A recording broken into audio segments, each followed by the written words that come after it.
Okay.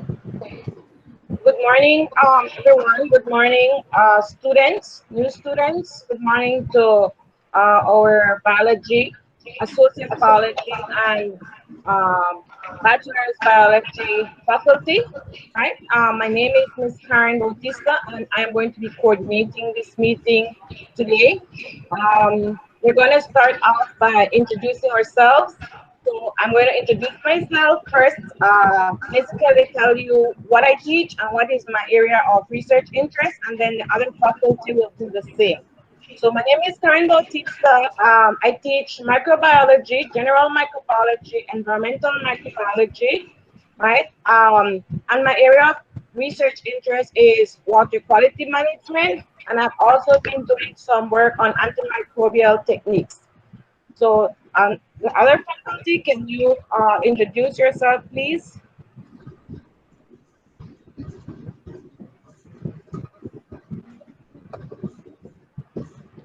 Can you Shireen, call in an alphabetical order or something? Shireen, can you introduce yourself, please?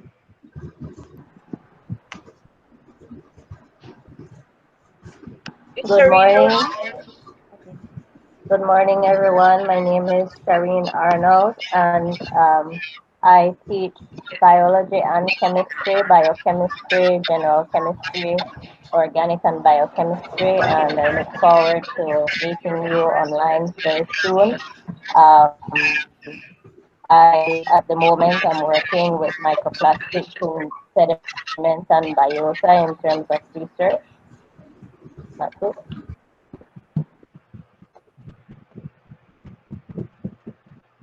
Okay. And the next person, hold on 1 second, please.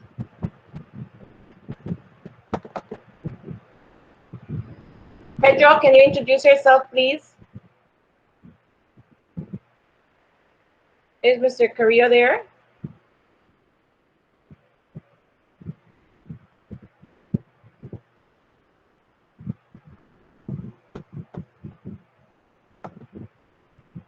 Is Mr. Carrillo there? Abel, is Abel there? Is Abel, can you please introduce yourself? Yes, good morning, everyone. My name is Abel Carrias. I teach the general biology courses. I teach environmental microbiology, oceanography. My research interest is in environmental pollution. Thank you.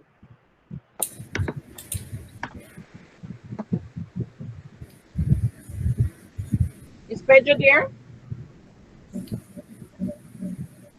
Dr. Tipi, can you introduce yourself, please? Good morning, everyone.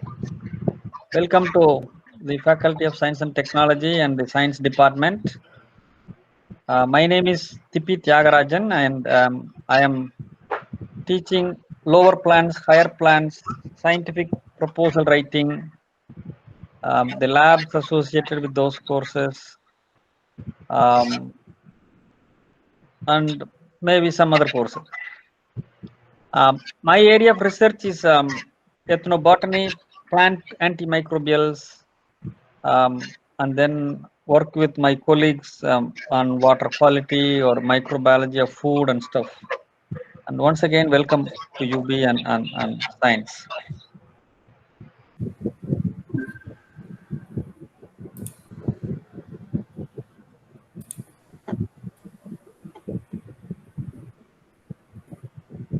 Okay, I'll just go ahead and know the first thing on the agenda is supposed to be the program review of the program sequence. So I'll see if I can project the program sequence to you guys.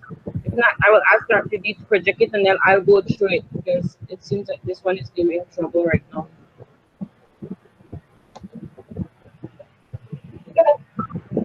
Okay, it doesn't want to go through. Dr. D, can you please project the program sequence for me? Okay, I'll do so in a while. Okay.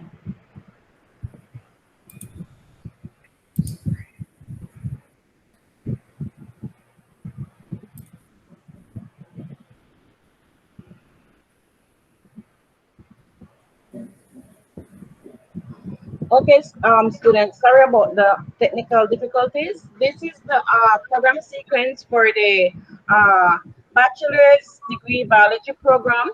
It's a 4-year program. So basically, year 1 and year 2 are the courses that the associate biology students will be doing. All right, even though you guys pay at the associates level, right? We actually have a 4-year program, which is a bachelor's degree program. So in the first 2 years, you'll be paying there, and then you exit, and then you would have to transfer into the bachelor's program if you choose to continue and do your bachelor's degree. So if you look through the program sequence, and I guess all of you guys were sent a copy of the program sequence, under status, you're going to see abbreviation PC, SC, and GC. Okay, I want to explain to you guys what those are first before we actually go through the courses that you guys will be taking. So the PC are your professional course. Those are the courses that has direct connections to biology itself, biology courses, right? And for these courses, you need to get a C minimum in order for you to pass the course. If not, you would have to do over the course. Um, in the end, however, after your 2 years or after you finish your bachelor's degree, you would need to have an average of a C plus or a 2.5 average in the professional core in order for you to meet graduation requirements. So that's for professional course. So for example, cytology lab are your professional core in your first year, semester 1, biodiversity lab, reproduction, growth and development, reproduction, growth and development lab. Those would be your professional core in your year 1, semester 2. Okay, and all the ones that has PC are your professional core. And then if you look at the SC is your support core, which simply means that in these courses, they are very strongly related to your professional core. It means that, for example, you will need some sort of basic chemistry in order for you to be able to understand maybe macromolecules in your biology course. So they support the biology courses, all right? And we have a number of support courses. Again, for your support courses, you also need to get a 2.0 average, and you also need a 2.5 overall after your completion of either your associate courses or your bachelor's courses if you're a transfer student or you have transferred into the bachelor's program. Okay, so the support courses, for example, are your chemistry courses. In year 1, you have, for example, your general chemistry 1 with lab, your general chemistry 2 with lab, your intro to organic and biochemistry with lab, your physics with lab. Those are your support courses. Okay, and then finally, you have your general core courses. Now, for the general core courses, again, you need to have a minimum of a 2.0 overall average in these courses here. Okay. However, if you get, for example, a D plus in one of your support courses, maybe like management, intro to management, or ethics, all right, you can pass with the D plus, but you cannot get the D plus in math nor any of your English courses, all right? So a D plus or a D would allow you to pass as general core with exception of math and English courses. However, in the end of your associate or your bachelor's program, the overall average for your general core courses has to be a 2.0 average. Okay? So basically, those are the what we mean by your professional core, general core, support core. Those are the definitions for those abbreviations that you see there. All right? Okay, another important thing in your course sequence is your prerequisites and your core requisites. So the last two columns. So I'll tell you what the prerequisites are and what the core requisites are. Okay, in terms of the prerequisites, those are the courses that you are required to take before you actually take the major course that you will be taking that semester. So cytology and cytology lab, for example, your prerequisite would be high school biology, right? Or high school chemistry, right? So if, for example, you didn't do biology at high school, it's because you would have been placed into remedial biology. Or if you didn't do chemistry in high school, you'd have to do remedial chemistry, right? Or if your GPA was not at least at a 2.75 or a C plus in your high school, we would have recommended that you guys do remedial biology or remedial chemistry. So that's very important for you guys to note that in your letter of acceptance, it will have under the conditions under which you were accepted. And so you need to make sure that you take the remedial biology if your letter of acceptance states that, because you will not be meeting the requirements which are the prerequisites for taking the first biology course, which would be cytology. Okay, so but that is in your letter of acceptance.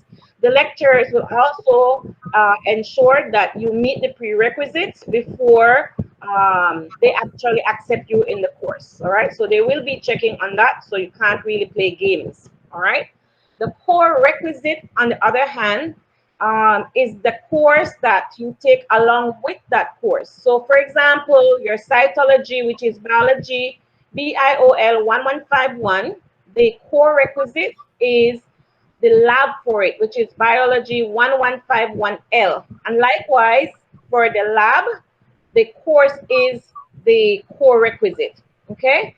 Now, normally you take the lab along with the course and the course along with the lab. All right? So if, for example, the labs are filled, then you should not be registering for the course because you have to take them together.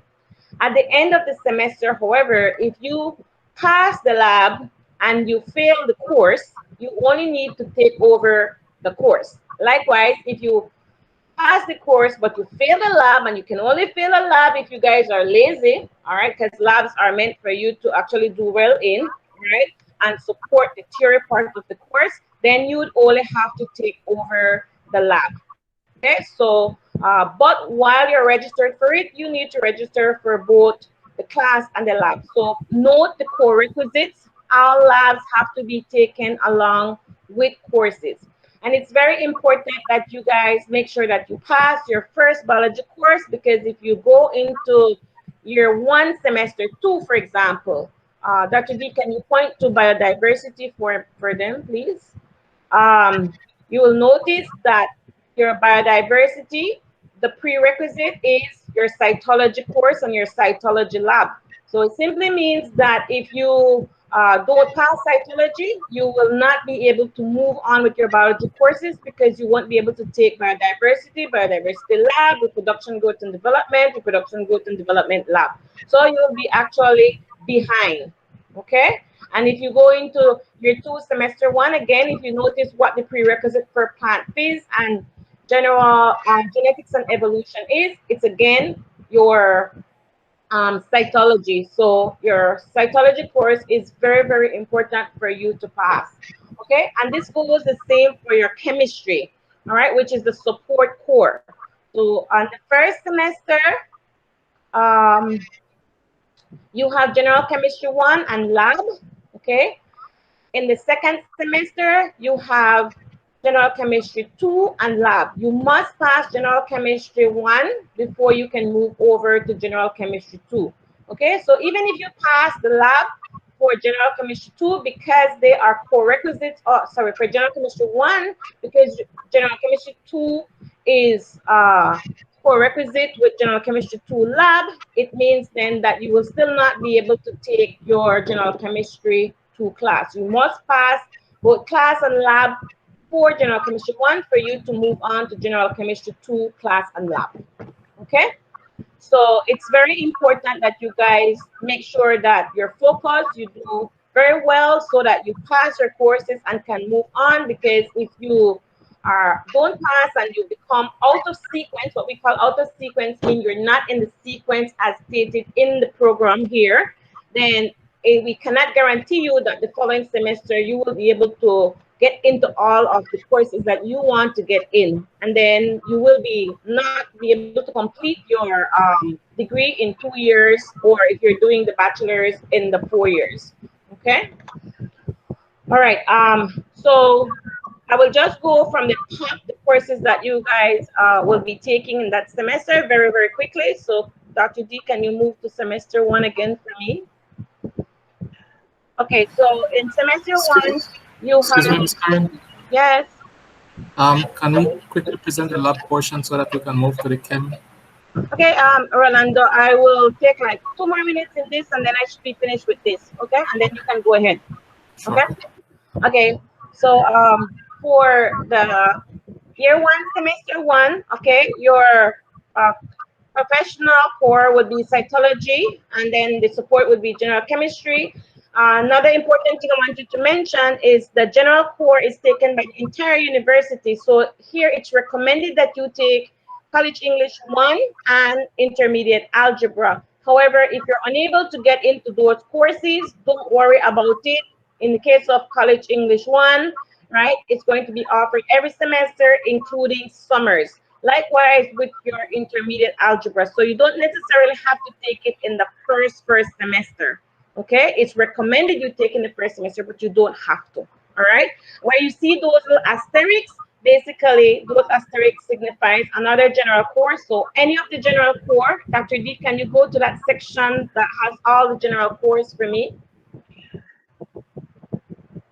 It's supposed to be way, that section. Okay, so these are your general core: beliefs in history, ethics, intermediate algebra, intro to computers, intro to management, intro to psychology and sociology, English 1, English 2, composing process, research methods, and intermediate Spanish. So where you see those asterisks, those courses go in that section in any order. Okay, you don't have to follow the order for this one, but you must follow the order for your professional and your support core. Quickly go into the third year so they can see the bachelor's. Okay, so if you choose now to move into the bachelor's program, again, these are the courses that you're going to be taking. All right, there is one section I want to highlight here, and that is year 4 for you guys. Can you go to year 4 for me? Okay, so at year 4, you can see the course entomology and animal behavior. There are asterisks beside them. Okay, that means that you either take any of those 2 courses. You don't have to take both of them. It's either or. And for year 4, semester 2, the same. You either take intro to plant pathology or you take fish biology, but you don't have to take 2 of them. That last semester, we want you to focus on thesis research. Okay.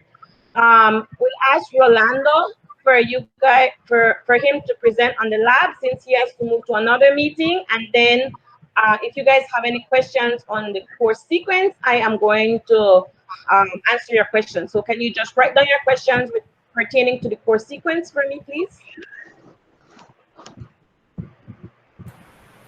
All right, good morning again, students. I just want to quickly go through some stuff for the labs. We have already introduced ourselves, me and my staff, and I just want to quickly mention the roles of the lab technicians and what we do.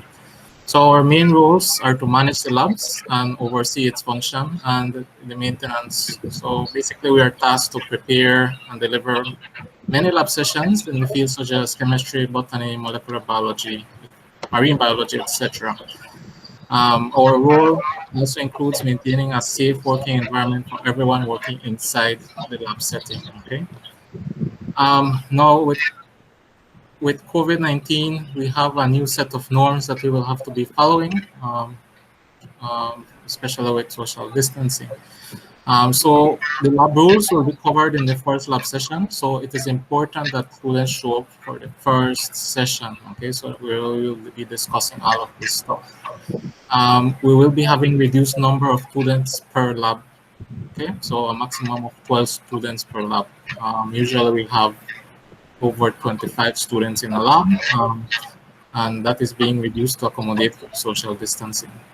There is also the mandatory use of PPEs, all right, personal protective equipment, and that now includes your face mask, all right? So each student must purchase their lab coat and goggles, and I will be I will ask the chair to share with you the template for the lab coats and how you can get it made. You can have your seamstress sew it for you, or you can purchase your own.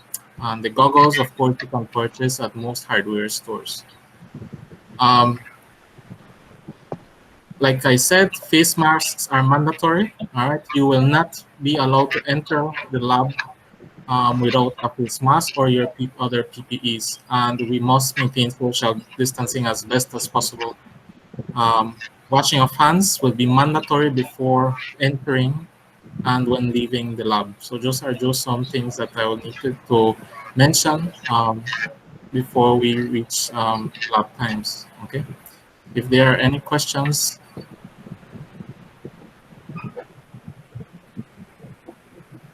Okay, if there are no questions, I look forward to seeing you guys in lab. Okay, thank you, Mr. Caballero. Is there any questions for him from the students? Any questions for Mr. Caballero? Okay, with regards to the course sequence then, do you guys have any questions for me? You can just turn on your mic and ask your questions, and I'll try best to answer it.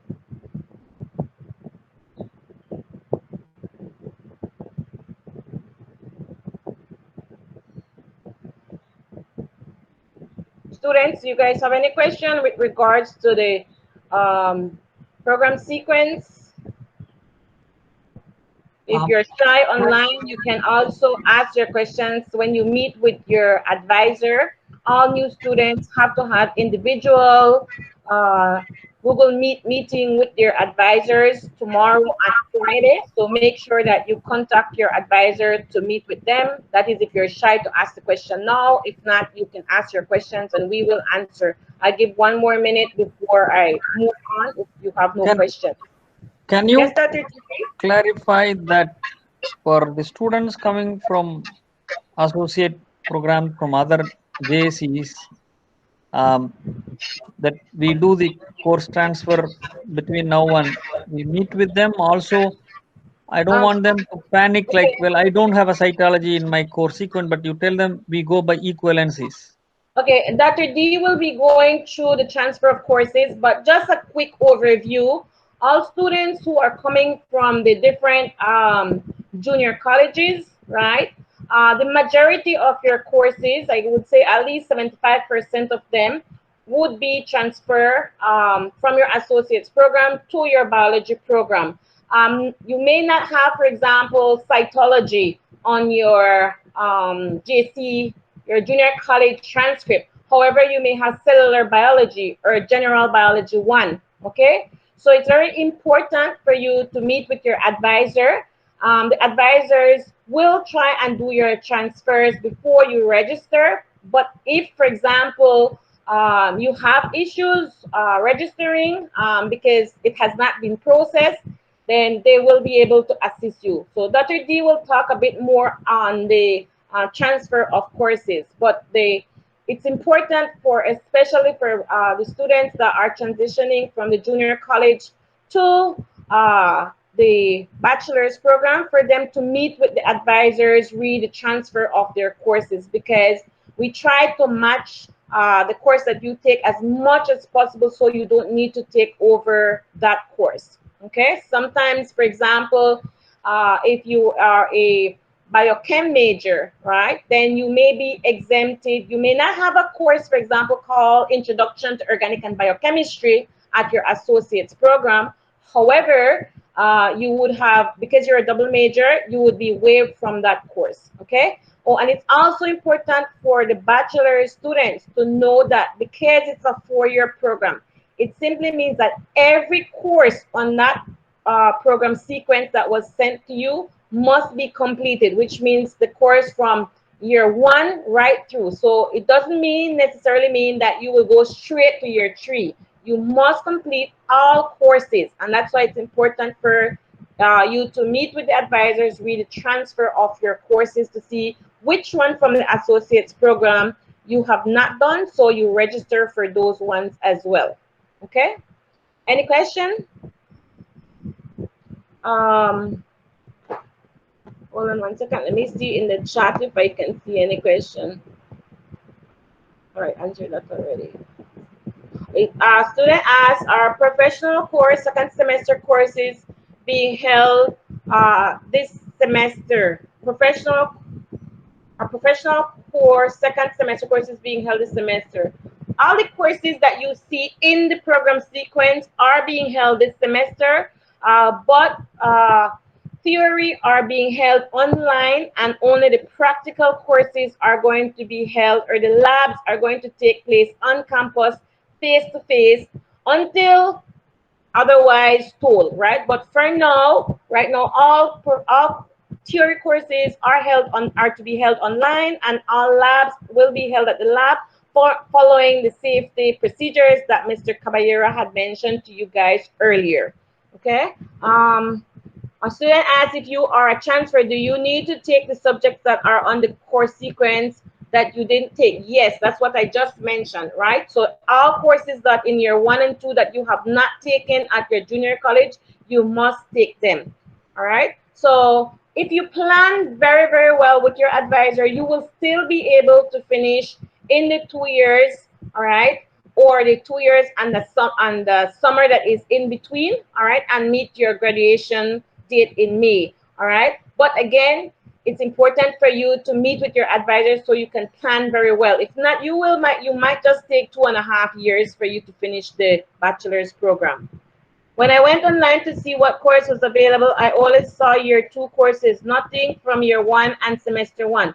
Okay, because you're a bachelor student, so in this case here, only the courses that are in your second and third and fourth year, or the bachelor's program, or the course that you are supposed to take that semester, will show up. So you will need to contact your advisor and tell your advisor that you lack, for example, plant physiology, and therefore you would like him or her to register you for plant physiology because it's a course that you did not take at your junior college. How do I know who my advisor is?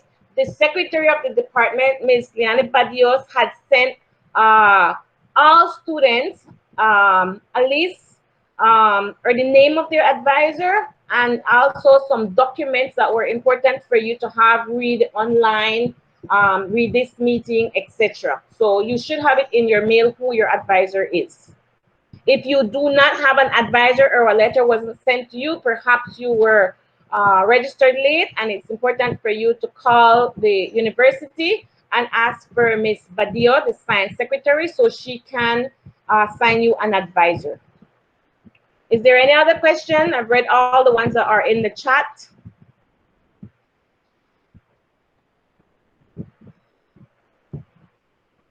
Okay, if there is no other question, can we move on the agenda?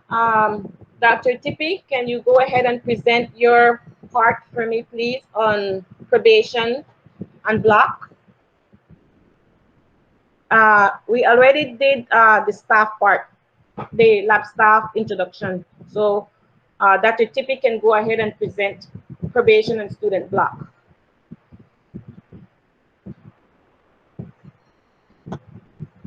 Should I show them the stuff? No, I don't have to, right? You I don't could have just to. explain. Yeah, Okay. you can just stop Hi guys, them. good morning again. The probation for students is if you receive your GPA of 2.0, below 2.0, 1.99 and below, you will be considered as on probation. On subsequent semesters, you cannot take a full load. Instead, you can take maximum of 9 credits only. That when you meet with your advisors would tell you whether to repeat some of the courses where you had some lower grades or failing grades, or courses that are in the current semester that may be easier for you to handle so that you can bring back your GPA so that you can go back on track, Okay? at It least in doesn't the mean that at the associate level you are not required to think critically. However, at the bachelor level, you will be guided Dr. throughout Aguilar, can you please mute into your, since you are in two programs? Yes, thanks. Sorry guys. So if the only issue with this students going on probation is that you may go out of sequence, so you cannot finish your program on a planned manner. The other thing to avoid probation is that if you know well in advance, Karen, you could also mute it. I think there is a playback. If you could. Dr. Tippett, sorry for my interruption. I saw the email of Dr. Aguilar about the academic block. There's no academic block. He just sent an email. So for new students, there's no academic block. Okay, all right. Thanks. So what you need to do is that meet with your advisors on a constant basis throughout the semester. Suppose you are taking 5-6 courses and you are not doing well in 1 or 2 courses, you can withdraw early on so that it won't affect your GPA, so you don't have to go into a probation. So at least the following semester you can do a full course load. So these are things that you need to plan during your entire semester, not waiting until the grades are coming out. So students many times, without knowing their ability, they do a full load and then they tend to fail in few courses that bring their GPA down, and then you go on probation. So try to avoid those things when you're going on, when you're doing your courses. Okay. All right, Karen, thanks. The other thing about the academic, sorry, the block, what Mr. Akke mentioned just now was that up to last year, when we had face-to-face advising, we had the privilege of unblocking students. That means all students are put on an academic block. After advising, your block was removed, but this year we were told that we don't have that. So you can go ahead and register courses, but still you are encouraged and asked to meet with your advisor before you register for courses. Otherwise, you may register for some wrong courses in a wrong sequence that might again take you more than the time you plan to be on campus or off campus here. Okay, Karen, thanks.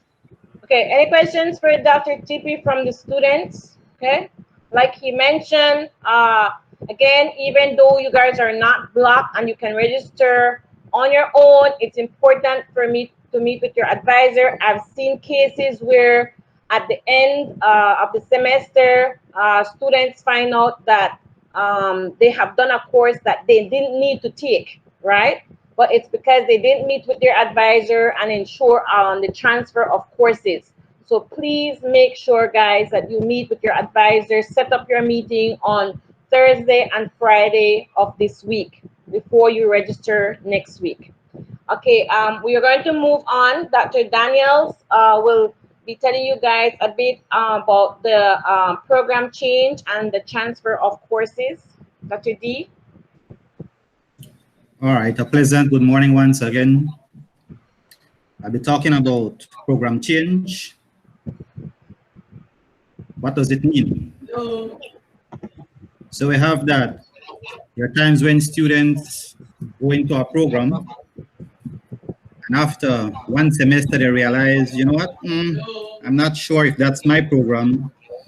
I want to change to a different program. And so they would need to fill out the program change form. All right. So these students would need to fill out this program change form, and program change can be done within the same faculty or different program. For example, you're in the associate's biology program and you want to change to maybe a different program, the bachelor's in marine biology. then you can do so. So you can change program within the same faculty, but you can also change program to a different faculty. So for example, you start off with associates in biology, and you decide, you know what, I want to change to nursing or med lab or some other program to a different faculty, then you can also do that, but you need to fill out the program change form.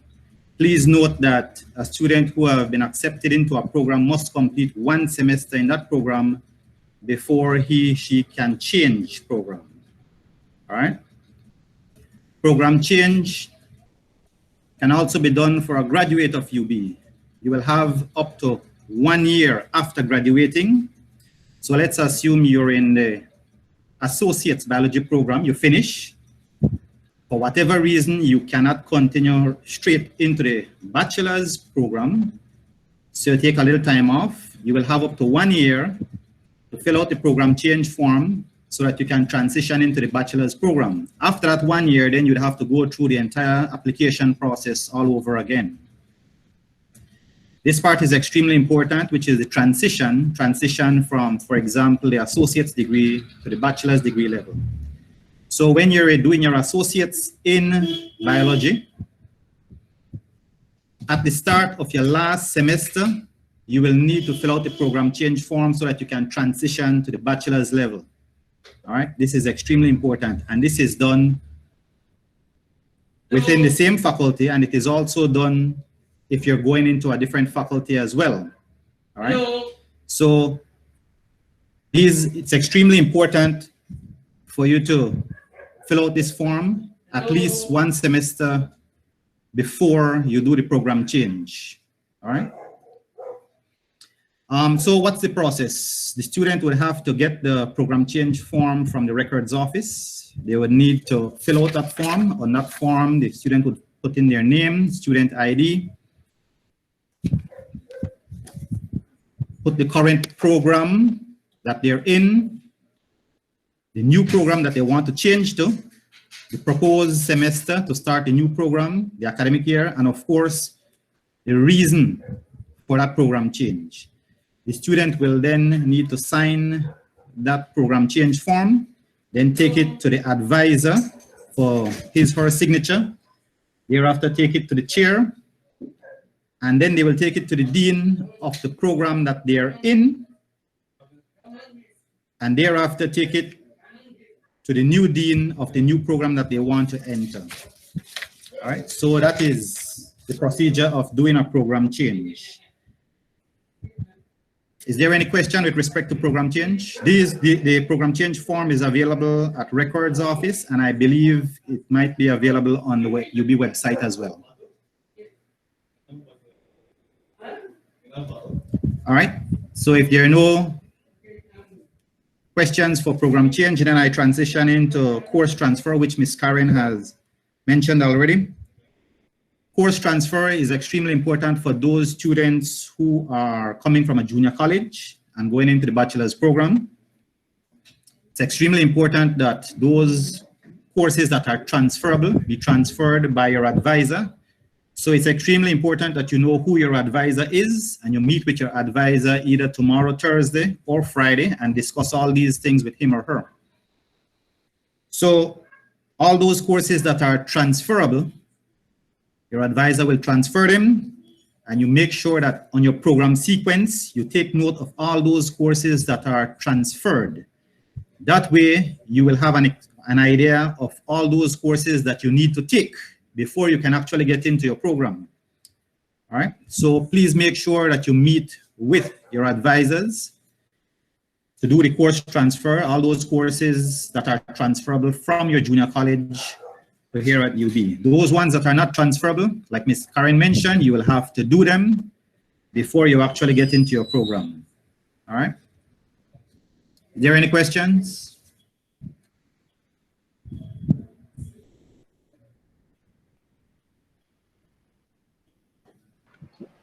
Okay, do you guys have any questions for Dr. Daniels? Either the program change or the transfer of courses. Again, if you're kind of shy, you can make sure that you ask your advisor when you meet them tomorrow or Friday via your Google Meet, right? Not physically meet them, right? Ask all these questions that you may have your program change or transfer of courses. Okay. All right, we'll move on the agenda. We have next Mr.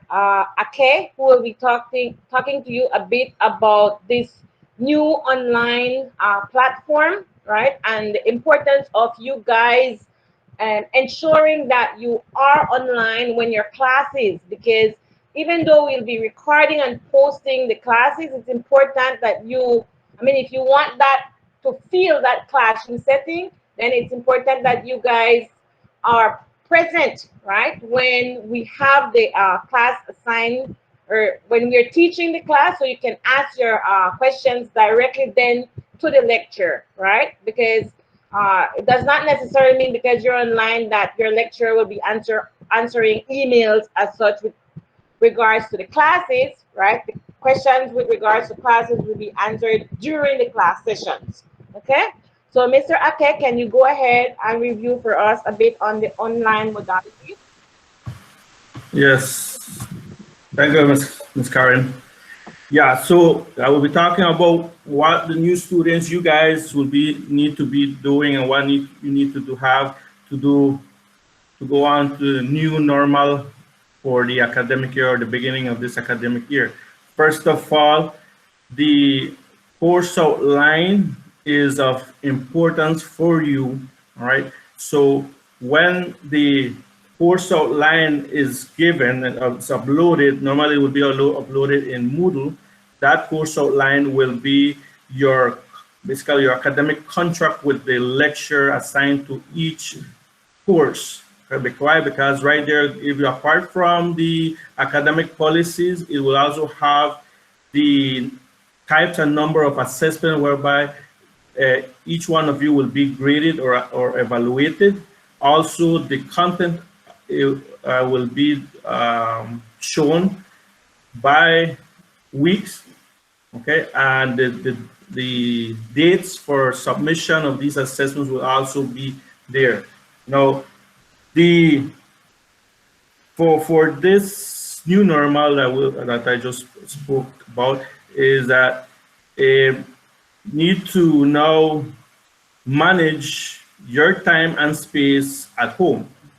Okay, why? Because the online platform that will be used are two of them. Okay, specifically the Moodle and then the Google Classroom. Now, to have access to these two platforms, you need to know how to get access to these two platforms. Now, the department secretary already sent an email to all of you, and within that email, there's the program sequence for your program, and also there is a video that the departmental chair did that explains the importance of actually the process on accessing Moodle and accessing Google Classroom. And one important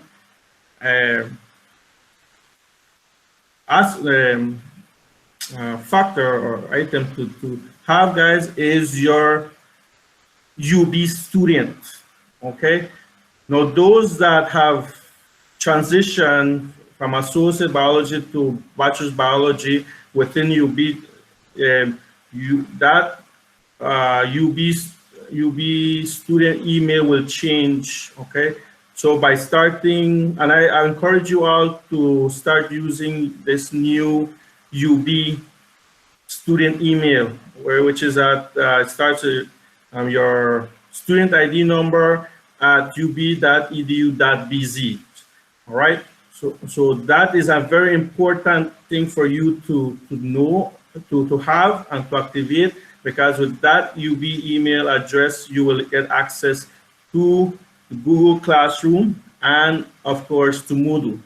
Now, when you get access to those two platforms, that will be your avenue of communication with the lecturer.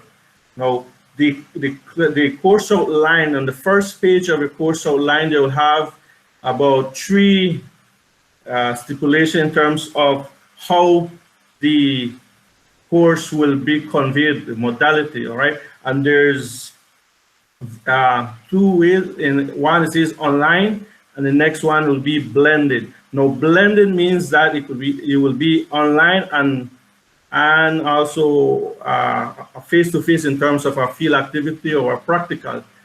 The lab courses, it is said to be face to face. However, there might be a change. Just be on the lookout. As confirm with your advisors tomorrow and Friday if the lab courses will be face to face or it will change.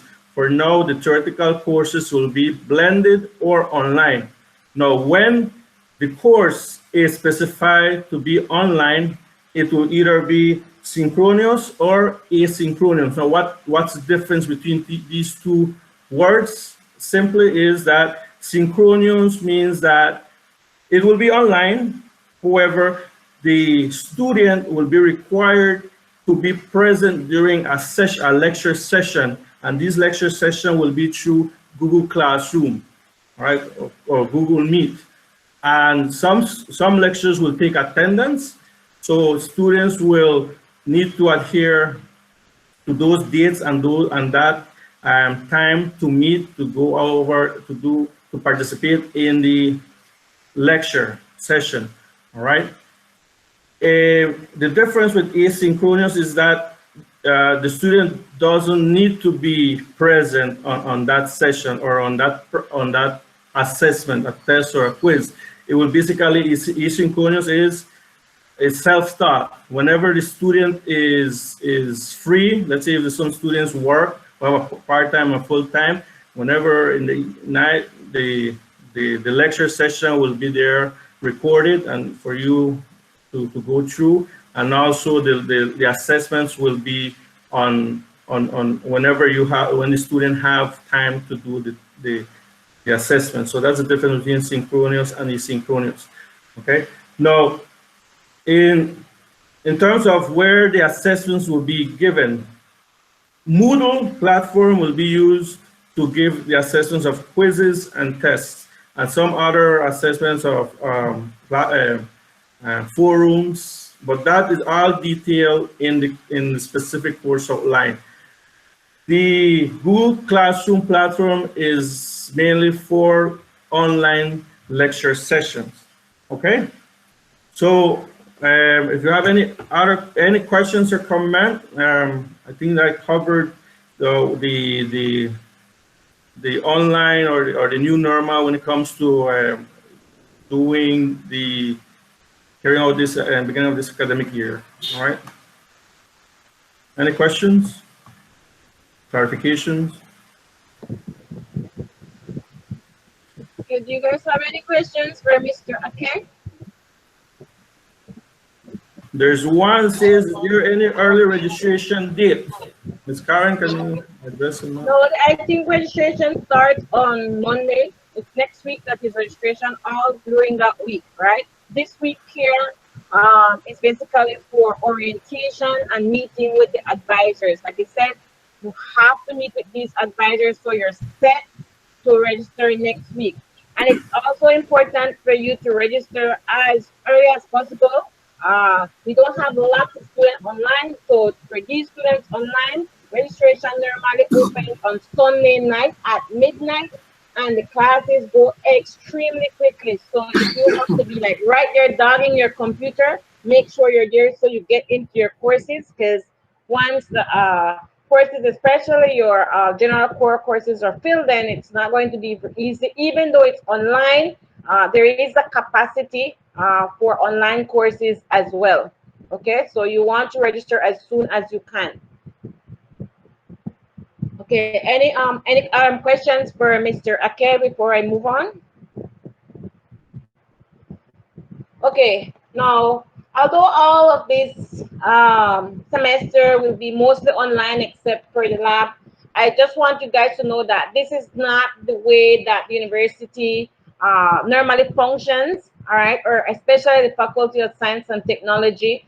Normally, apart from the labs, because we do think that it's important, right, for you guys to have lab practicals and theory together. The labs normally strengthen it. All right, it's like chicken with gravy. All right, and that's lunch, almost lunchtime. So I'm thinking food right now. But the same way we normally have field activities, field trips to different areas of the country, right? Different industries, different parks, etc. However, because of the pandemic this year, trips have been suspended. So we just hope and pray that by next semester everything changes, or next year everything changes, so that at least in your second year, or in the case of the bachelor student in their fourth year, they will be able to experience some field work apart from the lab work that they have to do. All right. Apart from that, we normally have a number of activities within the science department. I'm not sure if we're going to be doing some of these online this year. However, we will know during the semester, so keep in contact with your advisor and your mails. But we, in this first semester, we normally have a GIS day. We normally have an FST open day. Well, of course, we won't be able to have that this semester, but we may be able to have some sort of maybe a symposium where you guys can meet experts in your area, like a career day, an online career day or something like that. We can still have colloquials online, all right? But again, it all depends on what the chair of our department plans for the semester, all right? In semester 2, we normally have Earth Day, we have Math Symposium, we have an ICT Symposium, we have a Biology Chemistry Symposium, and we usually have University Open Day. The student government normally have a semester kick-off each of these semesters. So again, I don't know how they will be doing their semester kick-off this year, all right? And under the science department, we normally have, or rather the FST faculty, we normally have a number of clubs.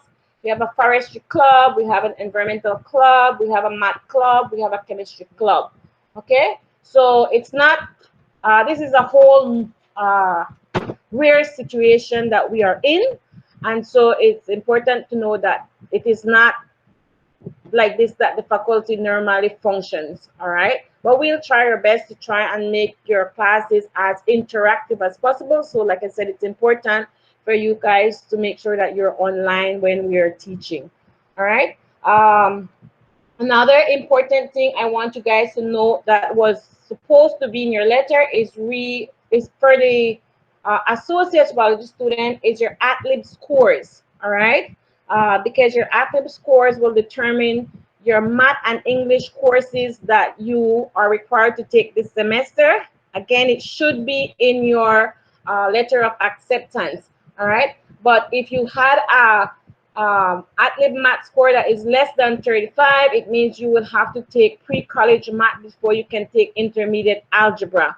And if you have a ATLIB score that is less than 30 in English, you will have to take college English, pre-college English 2. If you have between 31 and 34, you would have to, 30 and 34, you would have to take pre-college English 1. All right, so you have pre-college English 1, pre-college English 2, college English 1, college English 2. All right, so once you have anything between 30 to 34, you go to pre-college English 2, so that the following semester you take college English 1. But if you have less than 30, then you would have to take pre-college English 1, and then 2, and then you move to your college English 1.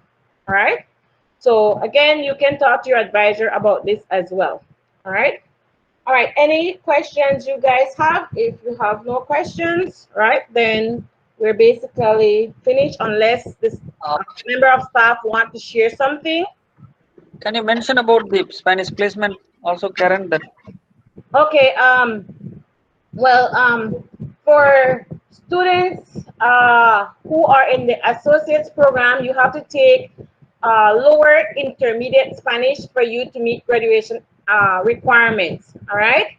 Now, there is a Spanish placement exam. You guys, again, should get it in your emails, right? And on the UB bulletin, it's normally there as well when the Spanish placement exam is set, all right? And That will tell you whether or not you have to do Spanish 1, right? Or you can go straight into level 2, which is the requirement that you need to meet the associate's level graduation requirement, all right?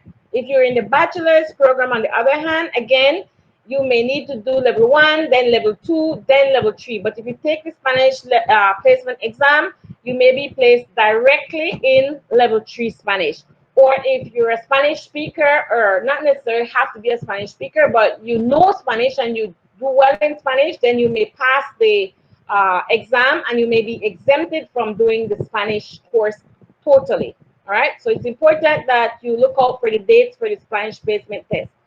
For students coming from a junior college, all right, there are some junior colleges where the Spanish has been transferred, but again, it's best for you to take the placement exam so that if in case you do well in that Spanish, you may be exempted from it, all right? But we do have junior colleges where the level 2 is transferred, and so you would sign up directly for level 3 Spanish. Okay, any other questions, any other comments, anything I need to mention, staff? There is one question, Karen, the student is asking about program change, but can you clarify? When is the last day? Okay, when is the last day to change your program?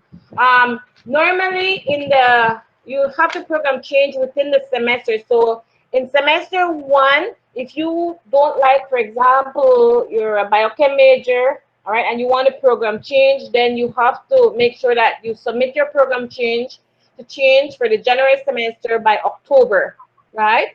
It's like the first week in October. And then in the second semester, same thing. It's around the end of February is your date for program change. Again, this is sent to you guys by email. So it's important for you to check the UV email because they send you all these deadlines for, you know, dropping a class, adding a class, removing or dropping a class without your grade being affected, right? So just dropping a class with a pass, dropping a class with a fail, with a pass or a fail, or you know, getting so much money back and things like that. So just make sure that you check your emails. Well, maybe I could add something here that if a student want to change program even before starting the program, I don't think they allow it now, but the student can express her idea to the advisor to see how the advisor can help the student to probably follow the sequence for the program the student intend to go next semester or so. Yes, we normally get that scenario for students who wants to move into the Faculty of Health Sciences. Like, for example, if they want to move into med lab or nursing or pharmacy, especially nursing, because they have limited spaces, right? We tend to have a lot of students who basically sign up for the biology program and transfer within the next semester. So it's important for you guys to express this to your advisor from the beginning so that that advisor can guide you on what course to take if that is your intention.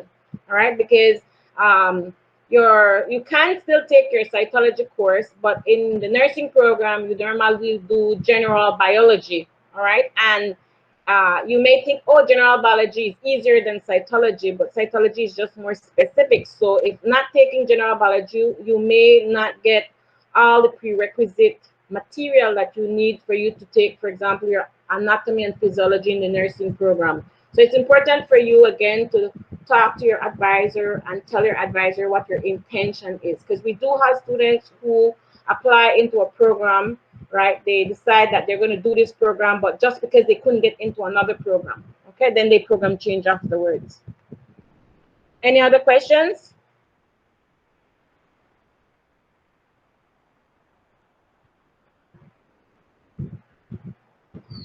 Is there any staff member who wants to make a comment? If not, we're basically finished. Again, I want to... Karen, you can make one more clarification that we will send out an email to students for them to give us a preferred time for them for the appointment. Is that? That's what we agreed. Yes, right. Okay, so all your advisors should send you guys an email asking you or reminding you that you need to make an appointment with them, right? So if, for example, you send maybe tomorrow 9 to 10, right? Or sorry, 9 to 9:15 or 9 to 9:30, and that time is already taken, then the advisor will write you back and tell you that time is taken and would suggest another time for you. But we want to go with your time for now, right? So make sure that you send the time to the advisor, all right, of when you can meet with them tomorrow or Friday.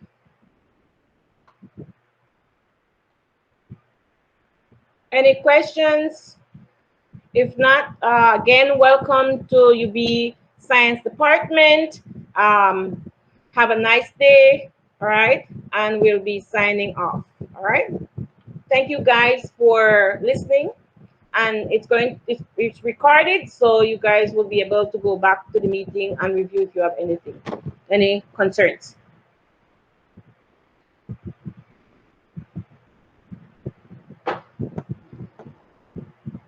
I don't know if we could just talk few minutes, Karen, after the students leave. I don't know if we can tell the students to leave and faculty can stay. Just I want to make few